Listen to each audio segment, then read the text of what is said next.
What's up, everybody? Welcome back to Pens and Tea. My name is Carrie, and today we're going to be talking about a chocolate hazelnut tea and the TWSBI Mini. This tea I picked up at Walmart actually a couple days ago, and I've had about 3 cups worth so far. It is decaf chocolate hazelnut by a company called Stash, which I have no prior experience with. This clearly comes in a box. And it is pre-bagged tea. So, guess what it tastes like? Chocolate hazelnut. If you have seen the video that I did where I talked about another tea from David's Tea called Coffee Puree, I believe that's how you pronounce it. This is very similar, except it's a much more mild version of that. And of course, it's decaf, so you can drink it, at midnight if you wanted to. You basically rip it open. To reveal your tea bag, you put it in your cup, fill the cup with boiling water, and then let it steep for anywhere between about 3 to 5 minutes, depending on how strong you want it. I do about 3 to 4 minutes typically, and if I really want to make it decadent, if I want to make it taste kind of like more of like a coffee type, then I do put a little bit of cane sugar and milk in it as well, and it does taste really, really good. I picked this one up for $3.98, and you get 18 tea bags in here. It says, a deliciously smooth and rich dessert tea, chocolate, hazelnuts, and vanilla flavors combine with premium black tea to create a fascinating blend of tastes. Sugar and a splash of milk bring out the flavor of the chocolate and hazelnuts. Savor this tea any time of day. And the ingredients are naturally decaffeinated black tea, chocolate flavor, hazelnut flavor, and vanilla extract. So that's pretty much it. It's chocolate and hazelnut. It kind of tastes with a little bit of cane sugar like a very, very mild Nutella. Basically, is kind of how this tastes. I really like it. I would really recommend it. Like I said, I picked this up in Walmart, so I'm sure all of you will be able to get that as well. And the convenience is that, it is already pre-bagged, so you have nothing to worry about there. And with this kind of coffee-inspired flavored tea, I have paired the TWSBI Mini, which I don't smoke, but currently I have filled with diatromentus tobacco, which I kind of think smells amazing. Not gonna lie. So there are a ton of pros and cons to do with this teeny little pen right here. Let me move in a little bit closer. So this bad boy is definitely small. It is called Mini for a reason. However, just because it's small doesn't mean it doesn't pack a punch. I can use this unposted. It's a little on the short side, but I can do it. Most people, however, will have to post this pen, especially if you are a man with, kind of larger hands. The benefit to this pen when posting is that it has threads so that you can screw the cap on. Because as you can see, it is a piston fill. And generally, when you have a piston filling pen, you don't want to post it because you could twist the piston knob by accident when you post it. And then you're just going to have a giant ink spilly mess, and nobody wants that.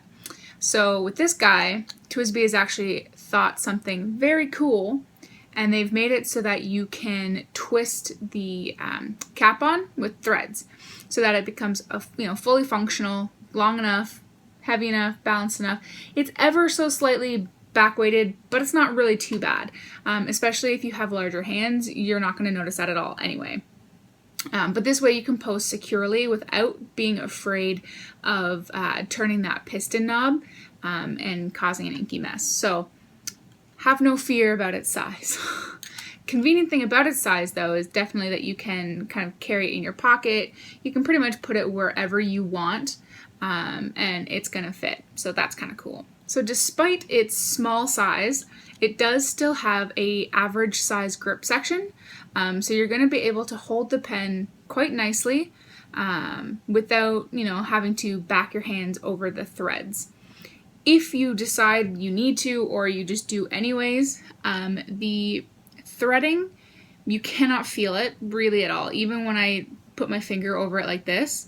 Because it has this rubber O-ring here, If anything, you will feel that, but it's rubber, so it's soft. So even if you're to hold your thumb farther back over top of that rubber ring, it does feel pleasant. As with most TWSBI pens, the build quality is on point as far as I don't feel like the plastic is going to crack. I don't worry that when I'm tightening the cap on that I'm going to over tighten. It has a nice positive stop, so it doesn't feel like I'm going to crack that. Unlike the TWSBI Diamond 580 all that I've done, this does have a plastic grip section, so it isn't aluminum. So I've heard in the past, the original versions of this pen, this would crack, but I've had this for a good while. I don't use it too often, and I'll explain why later. But this hasn't cracked, and I've opened and closed this many, many times. So I'm pretty sure that they've fixed that issue now, seeing as how the pen is still sold today. So I assume that issue has gotten fixed, but it is plastic. Everything about this, with the exception of the trims and some minor parts in here, are plastic. It is fully disassemblable, which means that you can get into every nook and cranny to clean it, to re-grease everything up, which they do provide you with those tools, the screw to undo the piston knob and the grease to re-grease the threads and the piston knob. So again, as with all TWSBIs, I really appreciate that they do include those tools for you to be able to do all that. The price for a piston fill on this guy is not too bad. United States, you're looking at about $50. Canada, you're looking at about $65. So it's a little high considering it's a small pen, but not really if you think about all the parts that have to go into this.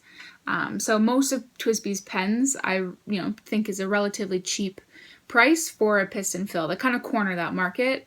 It'd be nice to start seeing other companies come out with more affordable pistons, but at least we got one option. So a lot of good things about this pen, but there are also a couple things that I dislike about this pen. If you've seen any of my other TWSBI reviews, you're gonna know that I talk a lot about the tines on the nib being very tight and then being a dry writer. This was no exception. Once again, this was a dry writer. I have fiddled with it a little bit because I've had this pen for so long. So I have opened up the tines a little bit. I have made it a little bit more wet. I still would like to work with it a little bit more. Other than the nib being dry, there's one thing that I really don't like about this pen. It could be this pen in particular. It may not be all of the TWSBI Minis because I haven't heard everybody complain about this, but I have heard some, and that is that this pen sometimes will leak. And it will leak specifically from this spot right here. So there's a little kind of step down between this silver trim ring and where the housing begins. So in between this black spot and this silver spot, it will leak. Not like dripping or anything, just enough to get a little bit on your fingers while you're holding it. And sometimes I will also see it in the cap, right around this ring here where that inner seal starts, which is right where that black portion will meet up with it. So that really annoys me. I've taken this thing apart many, many times. I've cleaned it many, many times. But it still happens. It's not a gusher. It's not a leak where I would be afraid to take this anywhere. It's just one of those things that annoy me and shouldn't happen. So I do feel compelled to let you know that if you get this pen, it could be an issue that you face. It may not be an issue that you face. Like I said, I've heard mixed results, but it happens to mine, and anything that happens to my pens, I'm going to tell you guys about. And the only other thing that is normal that happens that may annoy some people is that because it is a demonstrator, when you fill the pen, you will see ink inside the grip section here. I only have a couple dots right now, but that's because I've taken it apart to clean it to show you the whole inside. Because of this leaking issue, I would not recommend this pen. However, if you are in store and you're buying from a retailer that you trust and that you have a good relationship with, then I would recommend this pen, because if it didn't leak, I love it. If it didn't leak, I would recommend it. If it didn't leak, it would be probably, one that I would keep in my rotation on a fairly consistent basis. But it does leak. That's my thoughts so far. Let's jump into the writing sample and I will show you what I've done to it.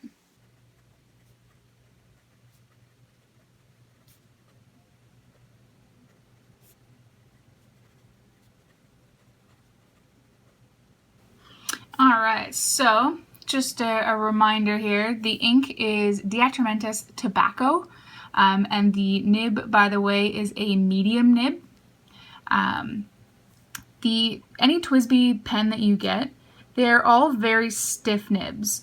I've worked with this one, like I said, just slightly to try and get it a little bit more wet, but you can still see here, you're not really going to get any variation whatsoever. It's a stainless steel nib, and they're pretty much like nails. That said, though, they're very smooth nails. I don't generally have an issue with smoothness. I had an extra fine TWSBI that was a little scratchy that I worked with, but most of the time they're quite smooth. You don't really get even a whole lot of feedback, but they're definitely stiff. Reverse writing.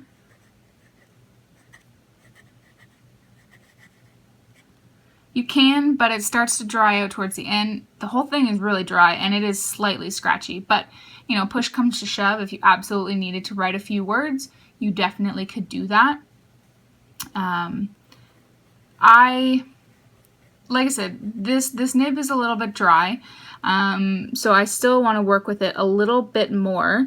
And if you guys are interested, I'm thinking about doing a video to show you how I actually work with my nibs to make them write a little bit wetter. I haven't done one thus far because there are a few videos out already on how to do that, specifically, Stephen Brown's video and a few others that I think are pretty awesome. And I don't do anything too different from them. So if you guys want it, I'll do it. Leave in the comment section below that, thumbs it up kind of thing that you want that, and I'll definitely do it. But with my TWSBI nibs, I work with them all to make them a little bit more wet. Like I said, the nib though, now that I've made it a little bit wetter, like I said, I still have a little bit farther to go, but it's very smooth and I really enjoy writing with this nib. I think it stays pretty true to a medium size. So I really want to recommend this pen. I really want to say absolutely go get yourself this pen. But the problem is I don't think I have any ink right now. Is that every once in a while it will leak from here. So because of that and that alone, I'm gonna say be careful. Maybe I shouldn't say don't. Yeah, you can even see actually the ink right here. Yeah, it's in the cap already. Anyways, maybe I won't say absolutely not. I do not recommend this. I just be cautious when buying this, knowing that this could be an issue that happens to you. But guys, that is pretty much about it for me on this pen. If you have any more comments, questions, or concerns, leave them down below. I do read them all and I answer them as soon as I can. If you like the video, hit that thumbs up, and if you really like the video and you want to see more like it, hit that subscribe button. New videos come out every Monday and Friday about noon Eastern time. And guys, I will see you next time. Bye!